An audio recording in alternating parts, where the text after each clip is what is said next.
From the highest of highs I did it. to the lowest of lows. You fucking bitch, who does that? Through this roller coaster of emotions we call Buckshot Roulette, I took the liberty of defeating the game by obtaining its platinum, which would turn out to be a detrimental experience. And I had no idea that that would be the case. Now, I had completed the campaign in the past, which is essentially the 2-3 rounds back to back, with the final 6th round being the end all round. So I had gotten 3 out of 16 trophies, which are 70k for completing the campaign, bronze gates for shooting the dealer, and at last chasing losses for starting the game in double or nothing. And right off the bat, we get a healthy amount of trophies, starting off with the trophy Soak It In for simply standing in right before the entry to the door, which we'll be seeing a lot of, by the way. And after a minute of AFKing, you get the trophy to pop. As soon as we enter, we get greeted by the dealer and start the classic game, and I got the trophy Coin Flip for shooting myself with a blank bullet while facing 50-50 odds. We then went back and forth a little until I got the chance to get another trophy, which is called Y, for inspecting a live round with a magnifying glass and then shooting myself. So, since I made mention of a usable item, let's go over the various items in the game and what they do. Starting off with the magnifying glass, which allows you to see the bullet which is currently in the chamber. The phone, which gives you a random intel about a single shot anywhere in the chamber. The cigar, which simply gives you an extra life. The saw, which doubles the damage that you do, so instead of 1, we go to 2. The cuffs, which block your opponent's turn. The beer, which ejects the current shell from the shotgun. The pills, which give you a 50-50% chance to either lose a single life or gain 2. The adrenaline, which allows you to pick any hand from the dealer's hand. The adrenaline, which allows you to pick any item from the dealer's hand, with the sole exception of another adrenaline. The Uno reverse card, for switching the polarity of the shell so that a blank would turn life and vice versa. All these items slowly get introduced into the campaign mode, but are fully present from the get-go at the start of the game in the double or nothing mode. After successfully obtaining the trophy Y, we get the chance to saw off the shotgun and end ourselves. This game really wants us to end everything low-key. Now, since we had to take ourselves out in order to get the trophy, we get the opportunity to play the campaign and finish it for good. Like I said, it's really nothing outside the classic loop of getting items and using them to the best of our ability in order to take out the dealer, and as a result, we are thrown back into the bathroom where we can check the TV that has busted through the wall for some reason and contains the leaderboards, and by checking them out, we get the trophy High Rollers to pop up. And if you notice that when you play in the campaign setting, there is a piece of paper that pops up between the items gathering section. If you look closely, you will see that in the place of your name, which you type every time you enter the game, the name God appears, and as a result, if you follow in the same footsteps and try to name yourself God as well, you'll get the trophy Name Taken to pop. And while playing, I had to Google this, but another super easy trophy to pop is the trophy Digita, Orava, and Koni. Editor, please spell check that for me. Which is gotten by simply consuming the pills, cigar, and beer items in a row without firing the shotgun for the trophy to pop.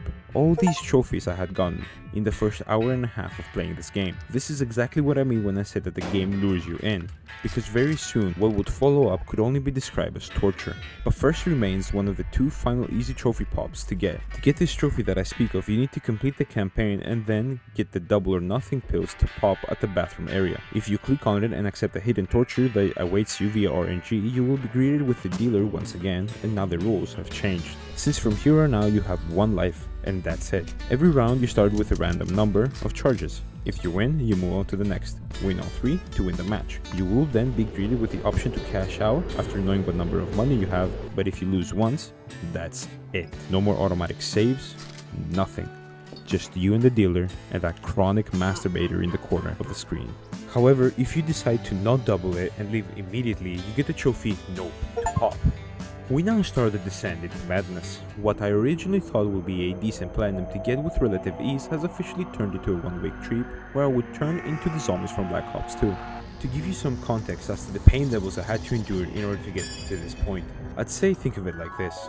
You start off the game, you type your name into the paper, and then start a game of Buckshot Roulette. Then you get your items and go as any normal person would, checking your shots, using your items wisely, counting shots, minimizing risk, and trying to stay ahead of the game. You manage to do this for the first 3 rounds. You win and see that your cash reward is over $31,500, which is what you need in order to make the game a 6-cycle game rather than a 7. So then you queue your second round and all goes well.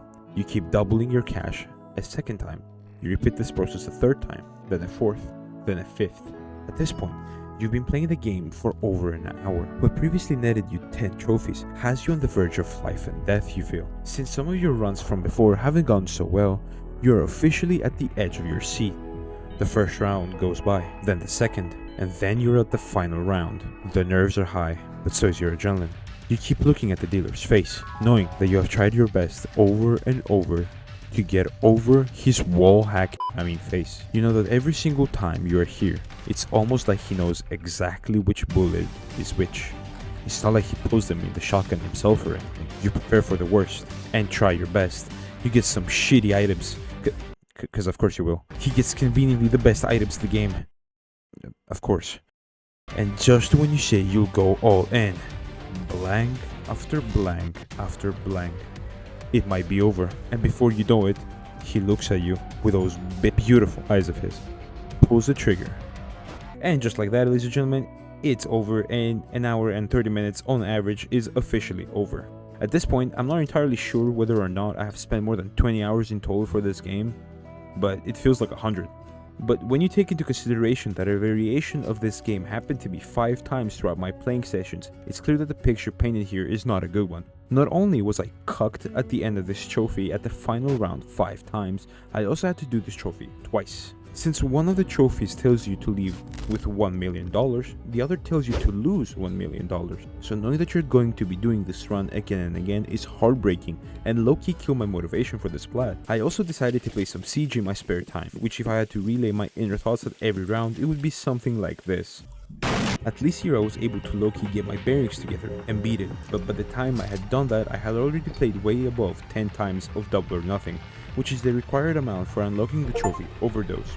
And like I said 10 seconds ago, I was able to beat the challenge, which got me 2 trophies at the same time. One being called 1000k for leaving with $1 million and 140k for leaving with more than 140,000. And in my follow-up recording, I did a continuous 6-hour recording session trying to get my final 2 trophies for this video, being Know When to Quit for losing $1 million and the final one being Full House for using all 9 items in a singular round without firing the shotgun. This means that I needed to gather up all 8 items in my side of the table while keeping the dealer from taking any of mine in the first place. Since this was kinda tedious to do, but nowhere near the stress levels of the previous trophies, I only really spent 2 hours here. Mind you, that was 2 hours of going back and forth on the most brain-dead cycle of gameplay, which had gotten ridiculous about 10 hours of recording from before. And since there isn't much to talk about here, I'll just leave a small compilation of me and sometimes my boys. What? What? Compilation of me and sometimes the boys having fun. This game. Fuck this game. Fuck this game. Fuck this game. Fuck this game. I did it. Fuck this game. Fuck this game. Let's kill me. Yup. We literally got 1 mil.